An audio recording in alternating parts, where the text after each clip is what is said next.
Hello and welcome back to Up the Villa podcast. This is our tactical debrief for West Ham United 1, Aston Villa 1. Delighted we've got Hannah on the show. How are you? I'm very well, thank you. Glad I'm talking about at least 1 point today. Big point as well. So we'll go in depth. We'll have a look at average positions, passing networks, we'll have a look at the stats, we'll go through still images. So a real in-depth look at the performance. But from Hannah's eyes, how was it? It was, by the end of it, an absolutely horrible game to watch. Obviously, it just descended into slight chaos, didn't it, by the final whistle, with 3 West Ham goals ruled out, including a last-minute potential winner. So it was not one for the faint-hearted. It had heart palpitations come the 105th minute or whatever stupid amount of added time it was.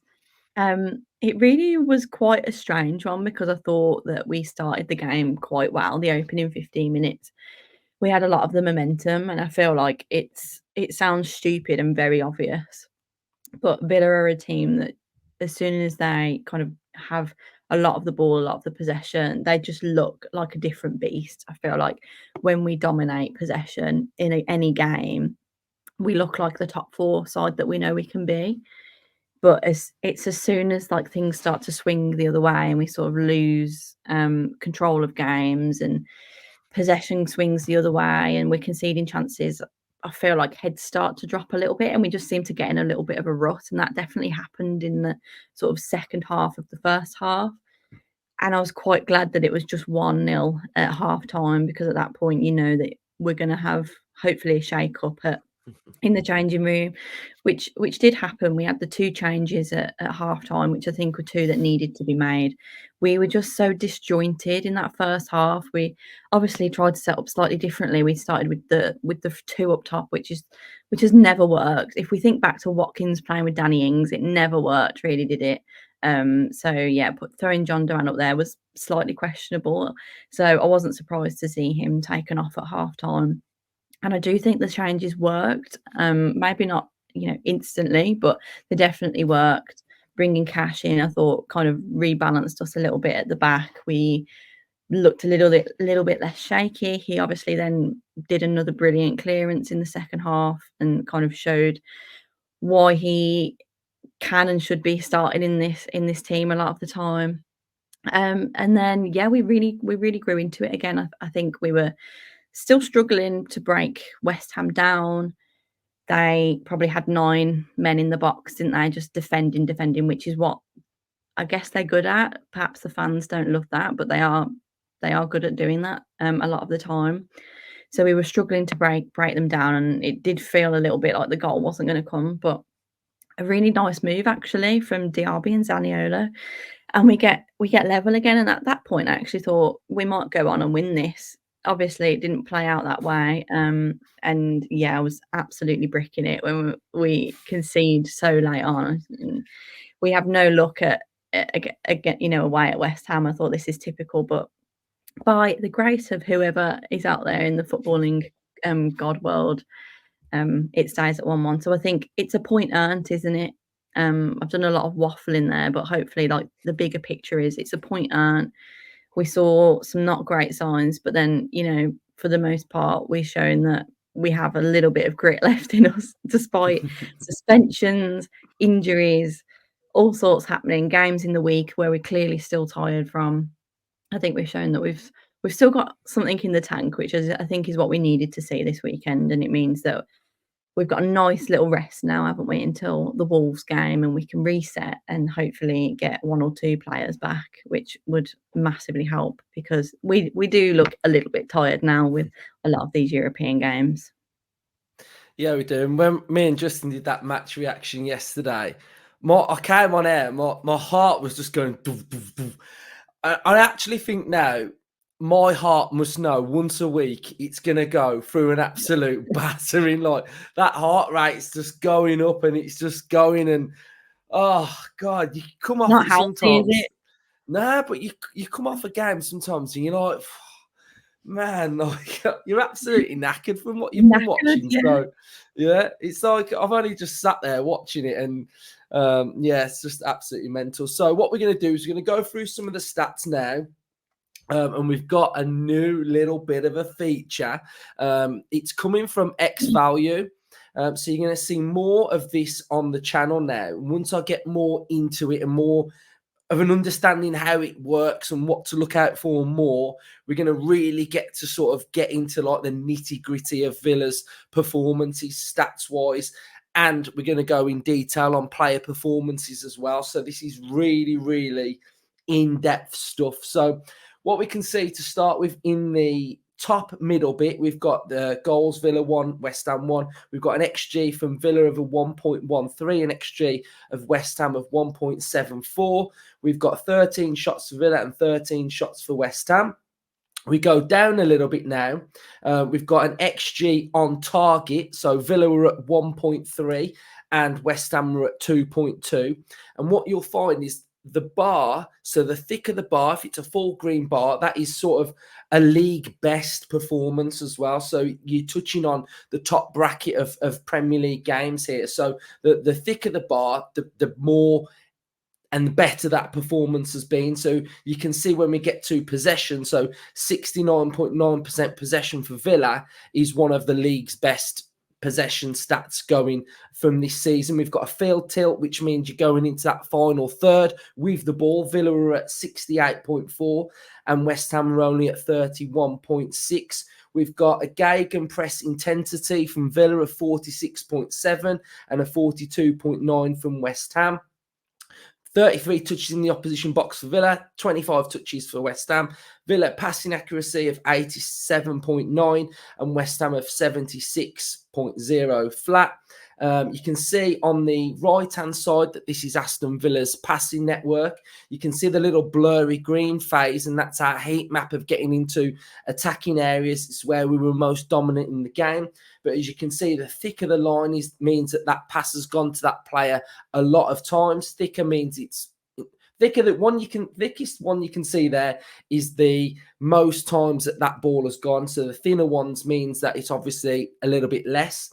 So you can see Villa's network. You've got Pau to Moreno, you've got Longley to Carlos, and then you've got a good network with Konsa into Yuri Tielemans, and then all nice little intricate triangles. West Ham's on the left-hand side is a little bit more width in their team. You can see number 19, Alvarez, coming, dropping, sort of helping those two centre-halves.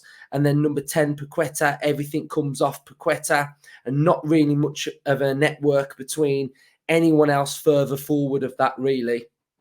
And then this is a nice little feature as well. The next one, you can see the expected threat timeline. So Villa are in the green. So in the second half, you can see those real long spikes and those real thick areas in there for a sustained period of time. But what I think is a good feature is you can see Villa's XG by the player as well. So non-penalty XG, Zaniolo, who scored the goal, had Villa's highest XG of 0.40. Then we had Konsa with his shot to their keeper at 0.34, and Leon Bailey at 0.18, as opposed to Paqueta 0.51, Antonio 0.43, and Kufal 0.36. We've got an open play XG.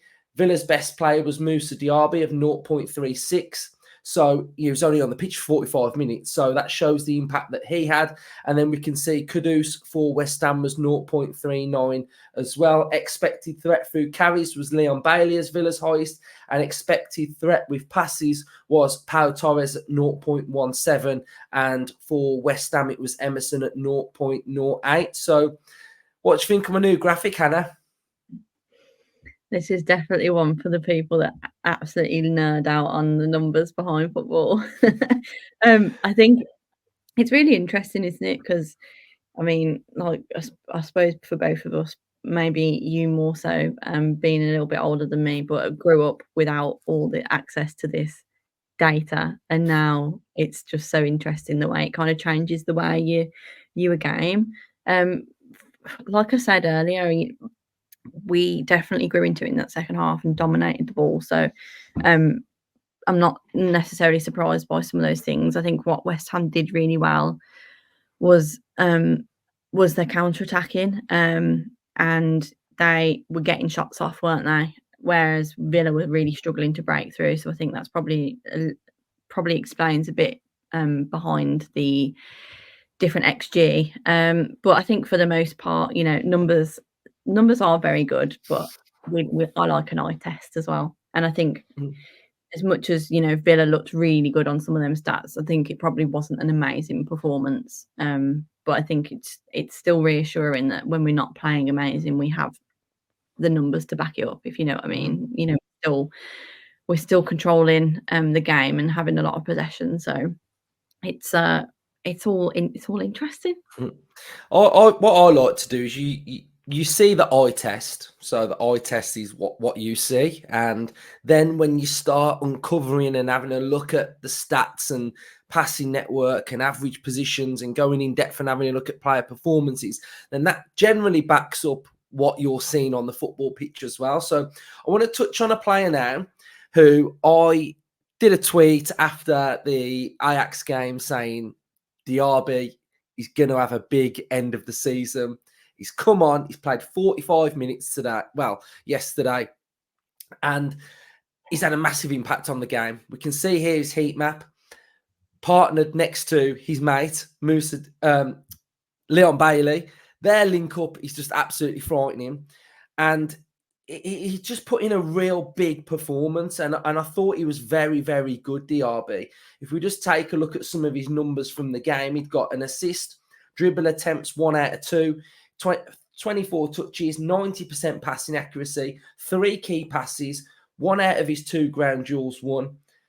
Big performance, 1 big chance created, 1 out of 1 success on that long ball. You know, that's a lot of good work in 45 minutes. So are you starting to see now Diaby just coming to the party a little bit, because his actual numbers this season aren't even that bad? When he comes on, he plays really well, and he's a big threat for Villa. So are you starting to see what I am? I think so. I mean, if you go back to sort of probably the first 10 or 15 games, there was a lot of talk about Diaby and Watkins being this, you know, brilliant front two pairing in the Premier League. And I think at that point it was definitely true.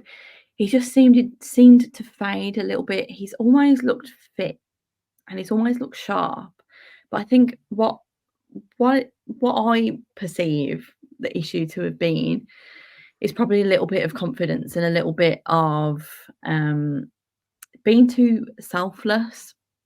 There's been so many occasions where he's done all the hard work and then he's got into the box or just outside the area and he's tried to lay it off to someone when you just think, shoot, shoot. We've seen the goals he can score. You know, his technical ability is brilliant. And I think he's perhaps just not had that bit of confidence. And perhaps that's come from he has been a little bit in and out of the starting 11 and trying to find his feet working with Bailey, which obviously we know can work, but at times hasn't. Um, so we've known that the player's there. Like he's clearly a very talented player, but he seemed to sort of drop a little bit in this like middle patch. But I'd say the last few games, like you say, I do agree. He looks sharp. He looks Mhm. the link up is working. I think some of the issue I've had with Bailey and DRB playing together all the time on the right side is that sometimes I feel like they're too close together and they don't complement each other very well. But when they do, when it clicks and they're kind of doing the intricate passes and they're finding the space and they're making the runs, they're unplayable, aren't they? Because they're both so pacey. They've both got the technical ability with the ball at their feet. So I'd say we're starting to see some of the best of that. And then obviously when you bring Ollie Watkins into that equation, that front three, there aren't many better in the league. I'm going to say that. No, no, So it's true. I think, and the thing that DRB will benefit from, I think, is minutes and just coming off the game against Ajax, getting that goal. You know that that's going to have done wonders for him. Coming on today and him getting an assist and knowing that he's had an impact on that game. I always talk about how much confidence I think is such a big factor for football players. I think they're inherently quite insecure people, and I think even Zaniolo is a great example of that. Again, a player that clearly has great ability, but I think just hasn't perhaps had his head in the right place. And that's had such a big impact on his football. So DRB, Zaniolo, And I think if we go back even further, Tielemans, I think he was struggling at the start of the season from a mentality perspective. Again, a very talented footballer. He started to get a run of games. He was playing in the position he wanted to. He had a couple of good performances and he really settled into this team and he's been starting and playing so many more minutes. So I think it's, a mixture of confidence and also having the right players around him to get the best out of him. But we really need a player like DRB, especially in this running now where we're going to, again, be playing so many more European games and we're in the last bit of the Premier League season. We're going to need that little spark. That little spark is what gets you through games, and DRB has that. Yeah, super, super player, very talented. And here you can see his numbers, he's top 3 in Villa attacking wise this season. He's got an XG of 0.30. Bailey's got an XG of 0.29. He's getting 2.41 shots per 90. And then you've got Bailey who's getting 2.62.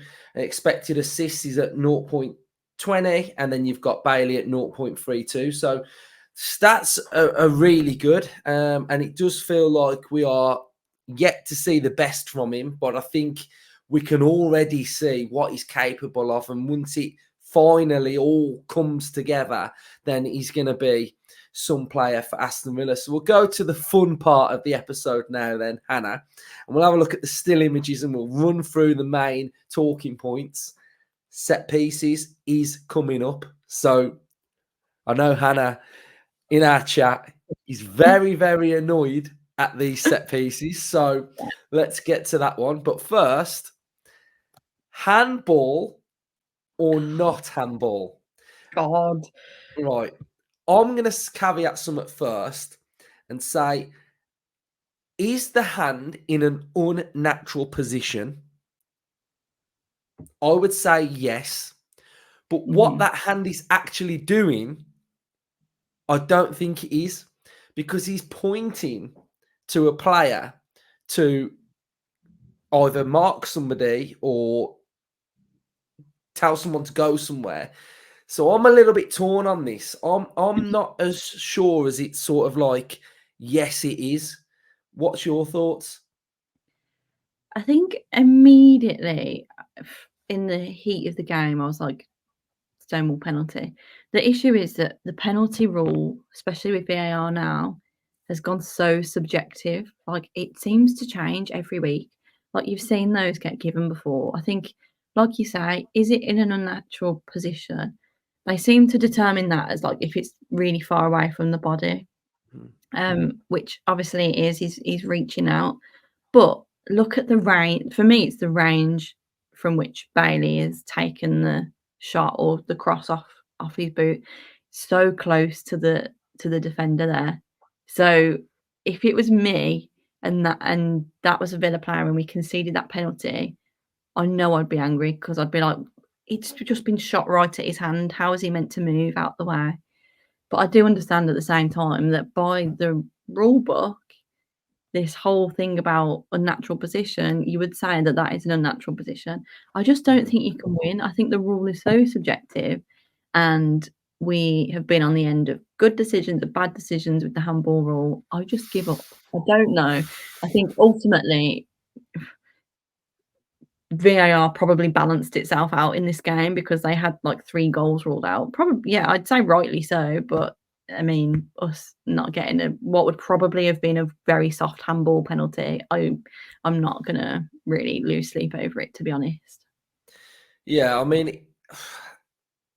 I played football, not to like a great level, but I always just felt like, if you've moved your hand to the ball, then that's a clear penalty. Whereas I think in this instance, his hand's already there, and it's been. Do you know what I mean? I don't know. We'll probably get hammered in the comments, but I just feel like I'm a bit like you. If that was Villa, I'd be like, nah, that I'd be fuming with it really. But so yeah, right then. So their goal.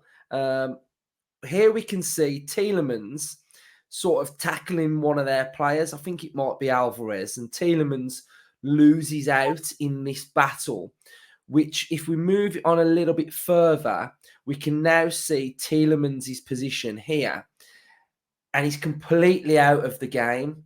And we do Yeah. look a little bit exposed in that area. And then obviously we were defending quite narrow at this point. So I kind of was a bit okay with this because we were sort of making sure we were defending sort of like that width through there. So, you know, if that ball does go over to that area, we can get across and defend it better. But then it gets slightly worse in the sense of we're quite slow to get to this area. And then you can already see that the players in there are making up their space. And I know we're going to get on to defending set pieces, but this just feels like it merges into that conversation of how many times now have we conceded a goal where there's a player in the middle of our defenders that we just don't cover, we don't come across, we don't get in front. This is like a positioning problem because it feels like we've got Pau in here now who's trying to like step up but not step up and try and play him offside. But those two in the middle are a big problem, and we just seem to be just allowing players to just get a run on us. Are you as frustrated as I am? I'm so sick of watching us concede from corners and crosses into the box because I feel like that's every single goal that we're conceding at the minute. It might have been the Sky commentary during the game. I think they said that there's only 3 teams that have conceded more from set pieces in the league this season, which is really poor considering we're in the top 4. Like it's something that I feel like we were so good defensively last season when Unai first came in. And this season we've probably let quite a few more goals in than we probably would have liked. And it's the same goal we're conceding. It's a cross that's landing at the far post and someone's, yeah, like you say, they're just getting a run on us. There's so many issues. I mean, the previous phase before this, we're not really getting out to, is it Kufal? We're not getting out Yeah. to him. I don't know who is it Rogers? I can't. It's Rogers. So Rogers is kind of last minute running over to him to stop the cross. Obviously doesn't. And then you've got 4 players there, 4 Villa players against 2 West Ham in the box, and yet they still get in, and it's just so frustrating. It's the same goal, and I'm thinking, as interesting, as exciting as our attacking set plays are, Austin McPhee also has a job to set us up defensively to defend a set piece. And what's going on because it's every week. It's like, how do we keep making the same mistake? It's the same goal. Yeah. I feel like they're cheap goals. They're not coming from Yeah. like really world class, moments of play from the opposition. It's just they're so frustrating. Well, that's what I mean. Like, if you're having like 68% possession and you're conceding goals like this, then you're going to have big problems. The one thing that I can't understand about this is, again, going back to when I play football, first thing you get told about is goal side. You be goal side, don't you? You don't allow a player that, it's Antonio. Like, whatever you think of Antonio, he's a striker. He's a finisher. If you give him a chance on a plate, he'll bury it. So I kind of feel like we're focused on keeping a line, and we're not focused in getting in front and getting in front of our man and just being a bit aggressive. So really disappointing. Probably on the offside trap, I think sometimes, which has clearly worked very well from us. But yeah, the positioning is an issue. Look, that goal in the 90-odd minute that got ruled out, rightly so, again, comes from a cross into the box and you see James Ward-Prowse stepping over that ball, your ticker's going, you think, right, this is it. All we've got to do is defend this last set piece. You can see from it, yes, again, doesn't matter because it didn't count. But the fact is they got in. Yeah. And it's just so frustrating. Every time an opposition team now get a corner, I'm nervous that we're going to concede from it. And that's just not it's not sustainable if we want to be No. a Champions League team. This is another one, right? So this is the goal that got ruled out. So this is basically Aston Villa setting up from a corner, right? So the ball's yet to be kicked.